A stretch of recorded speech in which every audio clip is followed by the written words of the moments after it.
Once upon a time, in a land made entirely of pillows, there was a tiny giggly dragon named Puffernoodle.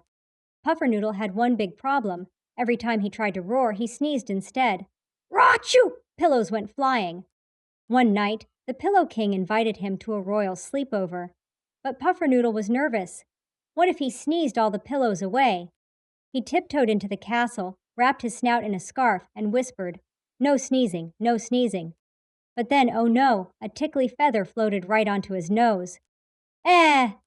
The entire castle turned into a fluffy tornado of pillows. The king laughed and said, Best sleepover ever. And from that day on, Puffernoodle became the official royal pillow fluffer. The end. Now close your eyes and dream of pillow castles.